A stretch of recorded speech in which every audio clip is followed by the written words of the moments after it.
ਦੋਸਤੋ ਪੰਜਾਬੀ ਟ੍ਰਿਬਿਊਨ ਦੇ ਰੋਜ਼ਾਨਾ ਪ੍ਰੋਗਰਾਮ ਵੇਲੇ ਦੀ ਗੱਲ ਵਿੱਚ ਤੁਹਾਡਾ ਸਵਾਗਤ ਹੈ। ਮੈਂ ਆਤਿਸ਼ ਗੁਪਤਾ ਤੁਹਾਡੇ ਸਾਹਮਣੇ ਹਾਜ਼ਰ ਹਾਂ ਤੇ ਅੱਜ ਅਸੀਂ ਗੱਲ ਕਰਾਂਗੇ ਜਨਤਾ ਗਰੀਬ ਸੇਵਕ ਅਮੀਰ 150 ਗੁਣਾ ਵਧੀ ਵਿਧਾਇਕਾਂ ਦੀ ਪੈਨਸ਼ਨ। ਸਾਡੇ ਨਾਲ ਇਸ ਵਿਸ਼ੇ ਤੇ ਗੱਲਬਾਤ ਕਰਨ ਲਈ ਵਿਸ਼ੇਸ਼ ਤੌਰ ਤੇ ਹਾਜ਼ਰ ਨੇ ਸਾਡੇ ਸੀਨੀਅਰ ਪੱਤਰਕਾਰ ਸ਼੍ਰੀ ਚਰਨਜੀਤ ਭੁੱਲਰ ਸਾਹਿਬ। ਭੁੱਲਰ ਸਾਹਿਬ ਤੁਹਾਡਾ ਬਹੁਤ ਬਹੁਤ ਸਵਾਗਤ ਹੈ ਜੀ। ਮਿਹਰਬਾਨੀ ਜੀ ਤੁਹਾਡੀ।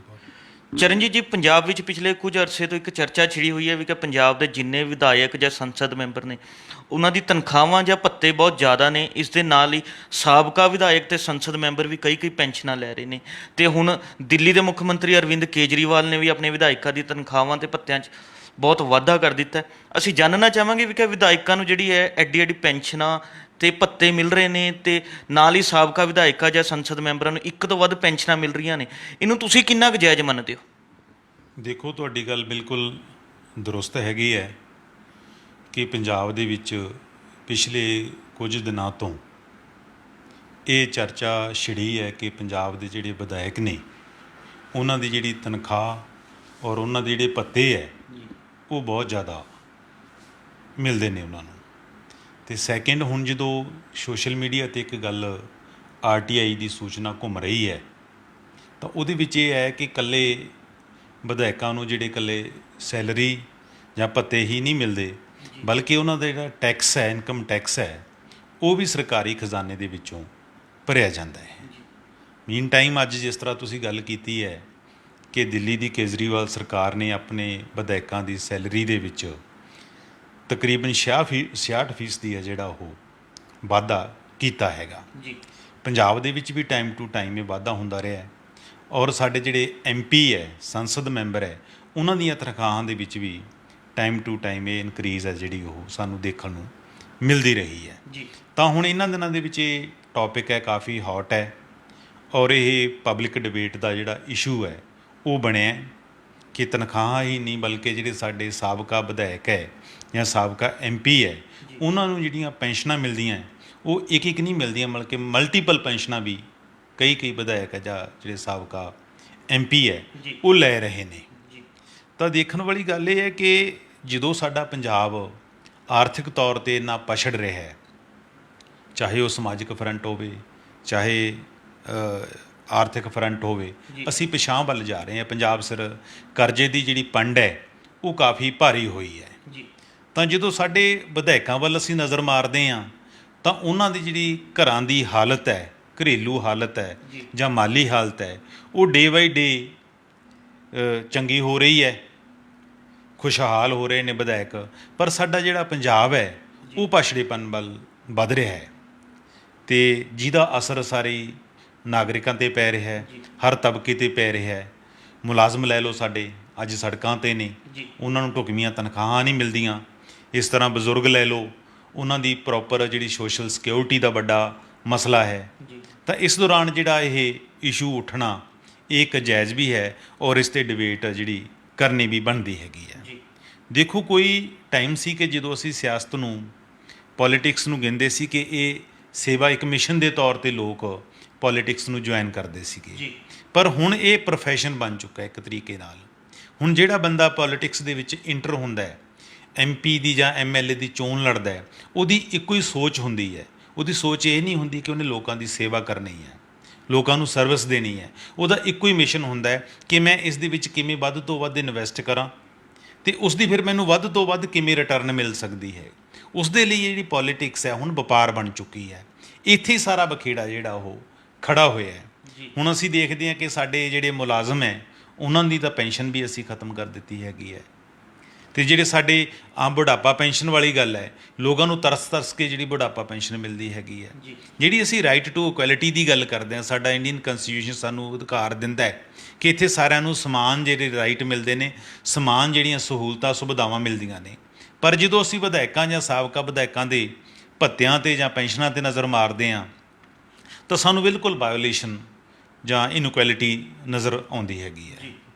ਆਤਿਸ਼, ਜੇ ਅਸੀਂ ਮੋਟੀ ਝਾਤ ਮਾਰੀਏ ਪੰਜਾਬ ਦੀ ਕੰਟੈਸਟ ਦੇ ਵਿੱਚ ਗੱਲ ਕਰੀਏ ਤਾਂ ਪੰਜਾਬ ਦੇ ਵਿੱਚ ਇਸ ਵੇਲੇ 268 ਸਾਬਕਾ ਵਿਧਾਇਕ ਨੇ ਜਿਨ੍ਹਾਂ ਨੂੰ ਪੈਨਸ਼ਨ ਮਿਲਦੀ ਹੈਗੀ ਹੈ ਔਰ ਇਹ ਪੈਨਸ਼ਨ ਉਮਰ ਭਰ ਮਿਲਦੀ ਰਹਿੰਦੀ ਹੈ। ਜਦੋਂ ਸਾਬਕਾ ਵਿਧਾਇਕ ਦੀ ਓਲਡ ਏਜ ਜਾਂ ਕਿ ਡੈਥ ਵੀ ਹੋ ਜਾਂਦੀ ਹੈ ਤਾਂ ਇਹ ਪੈਨਸ਼ਨ ਦਾ ਕੁਝ ਹਿੱਸਾ ਜਿਹੜਾ ਉਸ ਦੀ ਅੱਗੇ ਜਿਹੜੀ ਵਾਈਫ ਨੂੰ ਮਿਲਣਾ ਸ਼ੁਰੂ ਹੋ ਜਾਂਦਾ ਹੈਗਾ। ਮਤਲਬ ਵਿਧਾਇਕ ਚਾਹੇ 2 ਦਿਨ ਰਹਿ ਜੇ, ਉਸ ਨੂੰ ਸਾਰੀ ਉਮਰ ਲਈ ਜਿਹੜੀ ਉਹਦੀ ਰੋਜੀ ਰੋਟੀ ਉਹਦੇ ਘਰ ਦੀ ਬਣ ਜਾਂਦੀ ਹੈ, ਉਸ ਨੂੰ ਕੋਈ ਫਿਕਰ ਕਰਨ ਦੀ ਲੋੜ ਨਹੀਂ ਰਹਿ ਜਾਂਦੀ। ਤਾਂ 268 ਵਿਧਾਇਕ ਅਜਿਹੇ ਨੇ ਜਿਹੜੇ ਇਸ ਵੇਲੇ ਪੈਨਸ਼ਨ ਲੈ ਰਹੇ ਨੇ। ਤਾਂ ਅਸੀਂ RTI ਦੇ ਵਿੱਚ ਇੱਕ ਇਨਫੋਰਮੇਸ਼ਨ ਵੀ ਕੁਝ ਅਰਸਾ ਪਹਿਲਾਂ ਇਹ ਹਾਸਲ ਕੀਤੀ ਸੀ ਕਿ ਜਦੋਂ ਇੱਕ ਵਿਧਾਇਕ ਰਿਟਾਇਰ ਹੋ ਜਾਂਦਾ ਸਿਆਸਤ ਤੋਂ, ਸਾਬਕਾ ਵਿਧਾਇਕ ਦਾ ਉਹਨੂੰ ਮਿਲ ਜਾਂਦਾ ਉਹਦਾ, ਤਾਂ ਉਸ ਨੂੰ 75,000 ਰੁਪਇਆ ਪ੍ਰਤੀ ਮਹੀਨਾ ਜਿਹੜੀ ਪੈਨਸ਼ਨ ਨਾਲ ਦੀ ਨਾਲ ਮਿਲਣੀ ਸ਼ੁਰੂ ਹੋ ਜਾਂਦੀ ਹੈ। ਔਰ ਟਾਈਮ ਟੂ ਟਾਈਮ ਇਹ ਇਨਕਰੀਜ਼ ਵੀ ਹੋਏਗੀ। ਮਹਿੰਗਾਈ ਭੱਤਾ, DA TA ਜੋ ਵੀ ਮਿਲਦਾ ਹੈ ਮੁਲਾਜ਼ਮਾਂ ਵਾਂਗ ਉਹ ਵੱਧਦਾ ਰਹੇਗਾ ਇਹਨਾਂ ਦਾ। ਔਰ ਜੇ ਇੱਕ ਵਿਧਾਇਕ 2 ਵਾਰੀ MLA ਜਿੱਤ ਜਾਂਦਾ ਹੈ, ਉਹਦੀ ਇੱਕ ਟਰਮ ਦਾ ਹੋਰ ਵਾਧਾ ਹੋ ਜਾਂਦਾ, ਤਾਂ ਉਹਦਾ 50,000 ਰੁਪਇਆ ਉਹਦੀ ਪੈਨਸ਼ਨ ਦੇ ਵਿੱਚ ਹੋਰ ਜੁੜ ਜਾਂਦਾ ਹੈ। ਮਤਲਬ ਜੇ ਇੱਕ ਵਾਰੀ ਵਿਧਾਇਕ ਬਣਿਆ ਤਾਂ ਉਹਨੂੰ 75,000 ਮਿਲੇਗੀ, ਜੇ 2 ਵਾਰੀ ਵਿਧਾਇਕ ਰਿਹਾ ਤਾਂ ਉਸ ਨੂੰ 1.25 ਲੱਖ ਮਿਲੇਗੀ, ਔਰ ਜੇ 3 ਵਾਰੀ ਵਿਧਾਇਕ ਰਿਹਾ ਤਾਂ ਉਹਨੂੰ ਅੱਗੇ 50,000 ਰੁਪਇਆ ਉਹਦੀ ਪੈਨਸ਼ਨ ਦੇ ਵਿੱਚ ਹੋਰ ਇਨਕਰੀਜ਼ ਹੋ ਜਾਏਗਾ। ਜੇ ਸੌਖੇ ਲਫ਼ਜ਼ਾਂ ਦੇ ਵਿੱਚ ਆਪਾਂ ਜਾਣਨਾ ਹੋਵੇ ਤਾਂ ਜਿਵੇਂ ਹੁਣ ਆਪਣੇ ਸਾਬਕਾ ਮੁੱਖ ਮੰਤਰੀ ਨੇ ਪ੍ਰਕਾਸ਼ ਸਿੰਘ ਬਾਦਲ ਜੀ, ਉਹ 10ਵੀਂ ਵਾਰ ਵਿਧਾਇਕ ਹੈ ਜਿਹੜੇ ਬਣੇ ਨੇ। ਹੁਣ ਜਦੋਂ ਉਹ ਸੇਵਾ ਮੁਕਤ ਹੋ ਜਾਣਗੇ ਜਾਂ ਸਿਆਸਤ ਤੋਂ ਸੰਨਿਆਸ ਲੈ ਲੈਣਗੇ ਤਾਂ ਉਹਨਾਂ ਦੀ ਜਿਹੜੀ ਪੈਨਸ਼ਨ ਹੋਏਗੀ ਉਹ 5.25 ਲੱਖ ਰੁਪਇਆ ਹੋਏਗੀ ਪ੍ਰਤੀ ਮਹੀਨਾ। ਔਰ ਉਹ MP ਵੀ ਰਹੇ ਨੇ, ਉਹਨਾਂ ਨੂੰ ਨਾਲ MP ਵਾਲੀ ਪੈਨਸ਼ਨ ਵੀ ਨਾਲੋਂ ਨਾਲ ਹੈ ਜਿਹੜੀ ਉਹ ਮਿਲਦੀ ਰਹੇਗੀ। ਤਾਂ ਇਵੇਂ ਜਿਵੇਂ ਮੰਡੀ ਬੋਰਡ ਦੇ ਚੇਅਰਮੈਨ ਹੈਗੇ ਨੇ ਸਰਦਾਰ ਲਾਲ ਸਿੰਘ ਹੈਗੇ ਨੇ, ਉਹਨਾਂ ਨੂੰ 3.25 ਲੱਖ ਰੁਪਇਆ ਜਿਹੜੀ ਪੈਨਸ਼ਨ ਬਤੌਰ ਵਿਧਾਇਕ ਵਾਲੀ ਮਿਲ ਰਹੀ ਹੈ। ਬੀਬੀ ਰਜਿੰਦਰ ਕੌਰ ਭੱਠਲ ਨੇ, ਉਹਨਾਂ ਨੂੰ ਵੀ 3.25 ਲੱਖ ਰੁਪਇਆ ਪੈਨਸ਼ਨ ਮਿਲ ਰਹੀ ਹੈ। ਅਤੇ ਨਾਲ ਉਹ ਪਲੈਨਿੰਗ ਬੋਰਡ 'ਚੋਂ ਵੀ ਲੈ ਰਹੇ ਹੋਣਗੇ ਜਾਂ ਇੱਧਰੋਂ ਮੰਡੀ ਬੋਰਡ 'ਚੋਂ ਵੀ ਲੈ ਰਹੇ ਹੋਣਗੇ। ਇਸ ਦੀ ਵੀ ਪੁਸ਼ਟੀ ਜਿਹੜੀ ਕਰਨੀ ਬਣਦੀ ਹੈਗੀ ਹੈ, ਪਰ ਮੈਨੂੰ ਨਹੀਂ ਲੱਗਦਾ ਕਿ ਇਹ ਛੱਡਦੇ ਹੋਣਗੇ ਉੱਧਰੋਂ ਵੀ। ਇਸ ਤਰ੍ਹਾਂ ਭੁੰਦੜ ਸਾਹਿਬ ਹੈ, ਢੀਂਡਸਾ ਸਾਹਿਬ ਹੈ, ਉਹ ਵੀ 4-4 5-5 ਵਾਰੀ ਜਿਹੜੇ ਵਿਧਾਇਕ ਰਹੇ ਨੇ। ਹੁਣ ਉਹ ਰਾਜ ਸਭਾ ਦੇ ਮੈਂਬਰ ਨੇ। ਹੁਣ ਜਦੋਂ ਰਾਜ ਸਭਾ ਤੋਂ ਉਹ ਰਿਟਾਇਰ ਹੋ ਜਾਣਗੇ, ਉਹਨੇ ਟਰਮ ਪੂਰੀ ਹੋ ਜਾਏਗੀ, ਤਾਂ ਨਾਲ ਦੀ ਨਾਲ ਹੀ ਉਹਨਾਂ ਨੂੰ ਨਾਲੇ ਤਾਂ MLA ਦਾ ਆਲਰੇਡੀ ਉਹ ਲੈ ਰਹੇ ਨੇ ਪੈਨਸ਼ਨ, ਨਾਲ ਉਹਨਾਂ ਨੂੰ ਜਿਹੜੀ MP ਵਾਲੀ ਪੈਨਸ਼ਨ ਮਿਲਣੀ ਸ਼ੁਰੂ ਹੋ ਜਾਏਗੀ। ਤਾਂ ਅਸੀਂ ਇੱਕ ਨਜ਼ਰ ਉਮਰੀ ਇਹ ਤਾਂ ਹੈਗੀ ਹੈ ਸਿੰਗਲ ਪੈਨਸ਼ਨ ਜਿਹੜੀ ਲੈ ਰਹੇ ਨੇ ਵਿਧਾਇਕ, ਸਾਬਕਾ ਵਿਧਾਇਕ। ਇਸ ਤਰ੍ਹਾਂ ਡਬਲ ਪੈਨਸ਼ਨਾਂ ਲੈਣ ਵਾਲੇ ਵੀ ਹੈਗੇ ਨੇ। ਪੂਰੇ ਇੰਡੀਆ ਦੀ ਝਾਤ ਮਾਰੀਏ ਤਾਂ ਸਾਡੇ ਕੋਲ 181 MP ਉਹ ਨੇ ਇਸ ਵੇਲੇ ਸਾਡੀ ਸੰਸਦ ਦੇ ਵਿੱਚ 17ਵੀਂ ਲੋਕ ਸਭਾ ਦੇ ਵਿੱਚ ਬੈਠੇ ਨੇ, ਜਿਹੜੇ ਪਹਿਲਾਂ MLA ਰਹਿ ਚੁੱਕੇ ਨੇ ਜੀ। ਆਤਿਸ਼ ਉਹਨਾਂ ਨੂੰ ਸਾਰਿਆਂ ਨੂੰ ਇਸ ਵੇਲੇ MLA ਵਾਲੀ ਜਿਹੜੀ ਪੈਨਸ਼ਨ ਹੈ ਉਹ ਸੰਬੰਧਿਤ ਸਟੇਟ ਤੋਂ ਮਿਲ ਰਹੀ ਹੈ। ਨਾਲ ਉਹਨਾਂ ਨੂੰ MP ਵਾਲੀ ਜਿਹੜੀ ਪੇ ਹੈ ਔਰ ਜਿਹੜੇ ਭੱਤੇ ਨੇ ਉਹ ਵੀ ਨਾਲੋਂ ਨਾਲ ਮਿਲ ਰਹੇ ਨੇ ਜੀ। ਇਹਨਾਂ ਮਹਾਰਥੀਆਂ ਦੇ ਵਿੱਚ ਜਿਹੜੇ 8 MP ਹੈ ਉਹ ਪੰਜਾਬ ਦੇ ਵੀ ਸ਼ਾਮਲ ਨੇ, ਜਿਨ੍ਹਾਂ ਨੂੰ ਨਾਲ ਜਿਵੇਂ ਪ੍ਰਤਾਪ ਸਿੰਘ ਬਾਜਵਾ ਨੇ, ਉਹ ਨਾਲ ਤਾਂ ਇੱਧਰ 2.25 ਲੱਖ ਰੁਪਇਆ MLA ਵਾਲੀ ਪੈਨਸ਼ਨ ਵੀ ਲੈ ਰਹੇ ਨੇ, ਅਤੇ ਨਾਲ ਉਹਨਾਂ ਨੂੰ MP ਵਾਲੀ ਜਿਹੜੀ ਤਨਖਾਹ ਵੀ ਹੈ, ਅਲਾਉਂਸਸ ਹੈ, ਉਹ ਵੀ ਮਿਲ ਰਹੇ ਨੇ। ਮਹਾਰਾਣੀ ਪ੍ਰਨੀਤ ਕੌਰ ਹੈ ਤੁਹਾਡੇ ਸ਼ਹਿਰ ਦੇ, ਉਹ 4 ਵਾਰੀ 4ਥੀ ਵਾਰ MP ਬਣੇ ਨੇ। ਤਾਂ ਜਦੋਂ ਕੱਲ੍ਹ ਨੂੰ MP ਨਹੀਂ ਰਹਿਣਗੇ, ਅੱਗੇ ਜਦੋਂ ਵੀ ਸਿਆਸਤ ਨੂੰ ਤਿਆਗਣਗੇ, ਤਾਂ ਉਹਨਾਂ ਨੂੰ MP ਵਾਲੀ ਤਨਖਾਹ ਪੈਨਸ਼ਨ ਵੀ ਮਿਲੇਗੀ, ਨਾਲ ਉਹ 75,000 ਰੁਪਏ MLA ਵੀ ਰਹੇ ਨੇ। ਕੈਪਟਨ ਅਮਰਿੰਦਰ ਸਿੰਘ ਹੈ, ਉਹ ਮੁੱਖ ਮੰਤਰੀ ਨੇ, ਹੁਣ ਉਹ MP ਵੀ ਰਹੇ ਨੇ, ਉਹ MP ਵਾਲੀ ਵੀ ਪੈਨਸ਼ਨ ਲੈ ਰਹੇ ਨੇ ਇਸ ਵੇਲੇ, ਅਤੇ ਕੱਲ੍ਹ ਨੂੰ ਦੇਰ ਸਵੇਰ ਉਹ ਨਾਲ ਵਿਧਾਇਕ ਵਾਲੀ ਪੈਨਸ਼ਨ ਵੀ ਲੈਣਗੇ। ਤਾਂ ਇਹ ਡਬਲ ਹੈ ਜਿਹੜੀ ਉਹ ਮਿਲ ਰਹੀ ਹੈ। ਇਹ ਅਸਲ 'ਚ ਮਸਲਾ ਇਹ ਪਹਿਲਾਂ ਨਹੀਂ ਸੀ ਇੱਦਾਂ ਹੁੰਦਾ। 1985 ਦੇ ਵਿੱਚ ਇੱਕ ਇਸ਼ੂ ਆਇਆ ਸੀ, ਰਾਜ ਸਭਾ ਦਾ ਮੈਂਬਰ ਸੀ ਉਹ, ਕਿਸੇ ਸਟੇਟ ਦੇ ਵਿੱਚ ਪਹਿਲਾਂ ਉਸ ਨੂੰ ਜਿਹੜੀ ਸਾਬਕਾ MLA ਵਾਲੀ ਪੈਨਸ਼ਨ ਉਸ ਨੂੰ ਮਿਲਦੀ ਸੀ, ਬਾਅਦ 'ਚੋਂ MP ਬਣ ਗਿਆ, ਤਾਂ ਇਹ ਲਾ ਦਾ ਪੁਆਇੰਟ ਆ ਗਿਆ, ਤਾਂ ਉਹਨੂੰ 450 ਰੁਪਇਆ ਸੰਬੰਧਿਤ ਜਿਹੜੀ ਸਟੇਟ ਹੈ ਉਹ ਪੈਨਸ਼ਨ ਦੇ ਰਹੀ ਸੀ MLA ਲਈ। ਤਾਂ ਮਾਮਲਾ ਲਾ ਮਿਨਿਸਟਰੀ ਕੋਲ ਗਿਆ। ਲਾ ਮਿਨਿਸਟਰੀ ਨੇ ਕਿਹਾ ਕਿ ਉਸ ਟਾਈਮ MP ਨੂੰ ਜਿਹੜੀ ਮਿਲਦੀ ਸੀ ਪੈਨਸ਼ਨ, ਉਹ ਮਿਲਦੀ ਸੀ 300 ਰੁਪਇਆ। ਤਾਂ ਉਦੋਂ ਇਹ ਕਹਿ ਦਿੱਤਾ ਕਿ ਜਿਹੜਾ ਵੱਧ ਹੈ ਉਹ ਲੈ ਲੇ।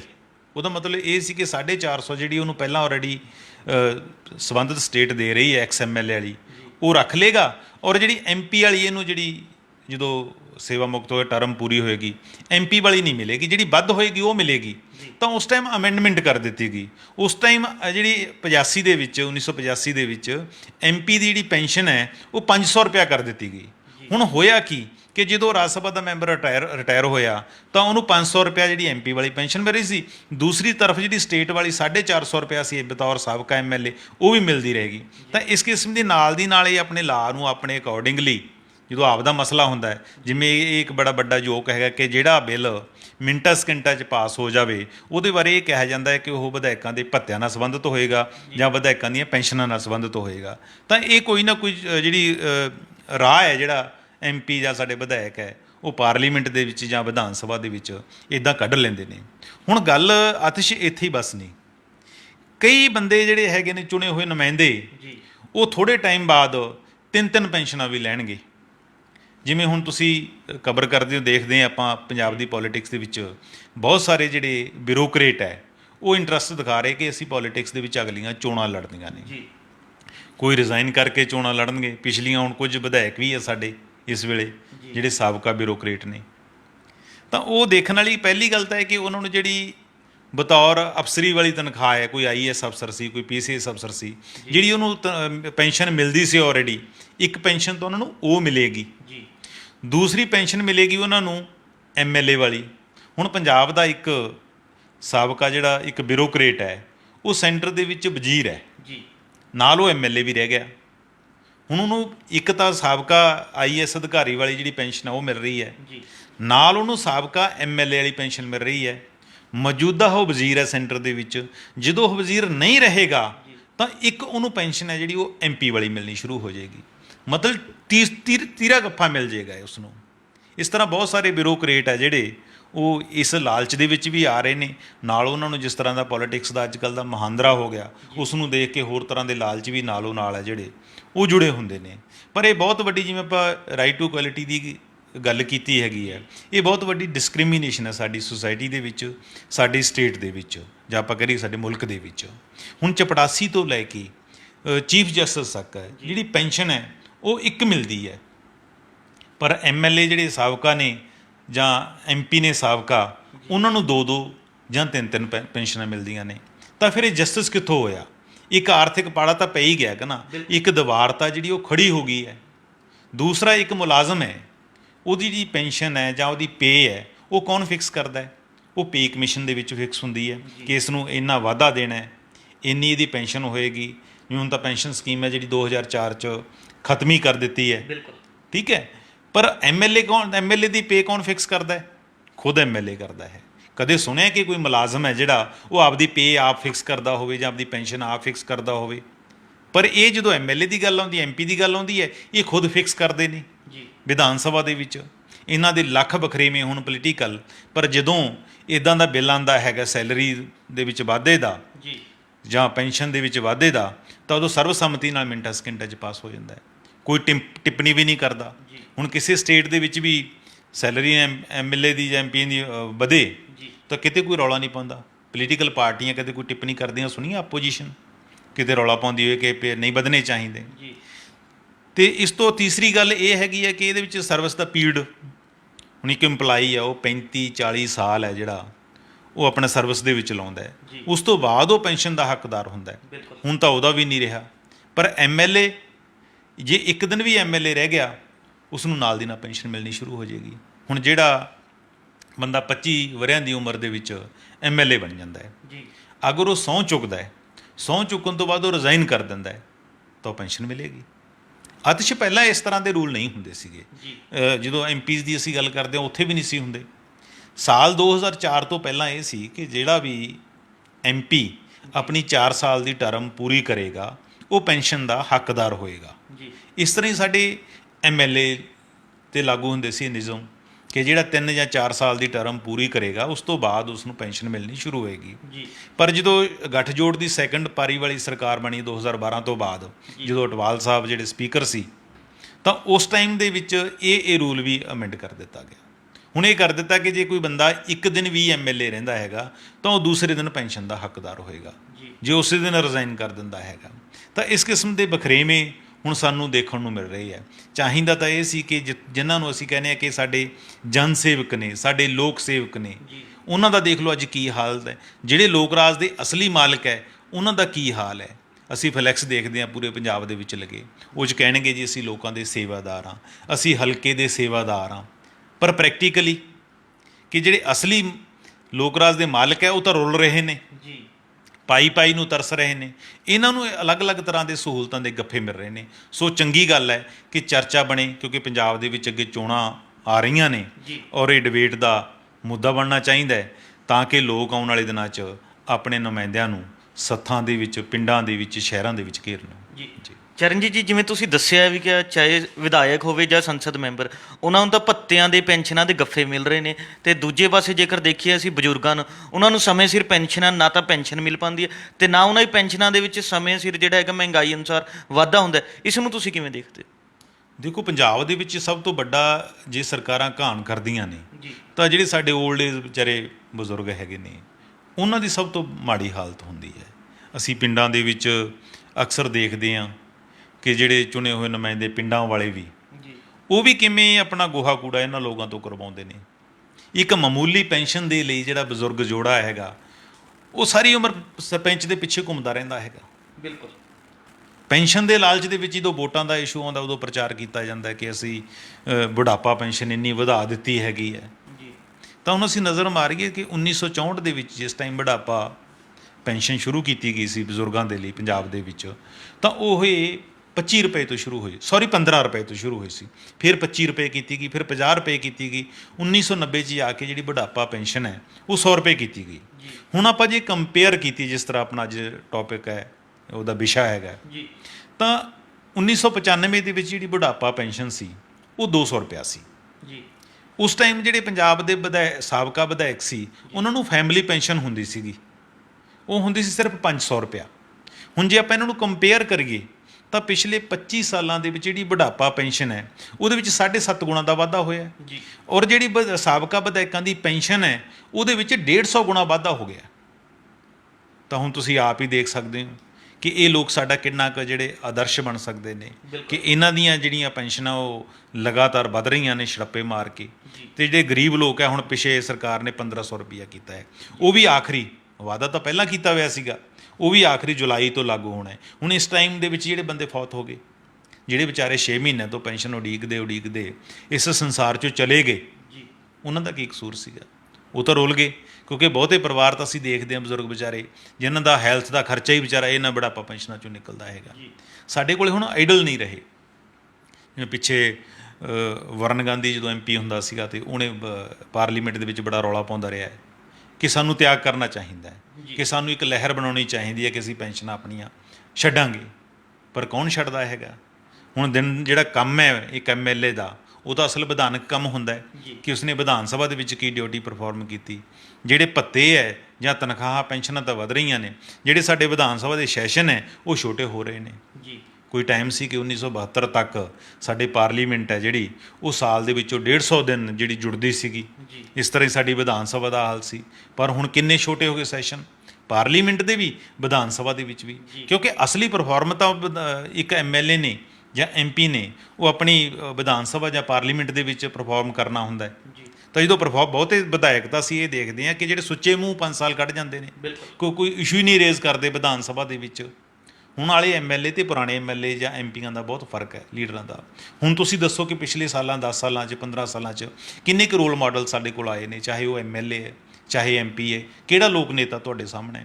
ਉਹ ਜ਼ਮਾਨਾ ਗਿਆ ਕਿ ਜਦੋਂ ਸਰਦਾਰ ਪਟੇਲ ਹੋ ਰਹੀ ਸੀ, ਤੇ ਆਤਿਸ਼ ਇੱਕ ਵਾਰੀ ਦੱਸਦੇ ਨੇ ਕਿ ਵੀ ਉਹਨਾਂ ਦੇ ਬੇਟੇ ਨੇ ਅਖਬਾਰ ਕੱਢਿਆ, ਤੇ ਉਸ ਅਖਬਾਰ ਦੇ ਵਿੱਚ ਕਿਸੇ ਇੰਡਸਟਰੀਲਿਸਟ ਨੇ ਕੋਈ ਐਡ ਦਿੱਤੀ।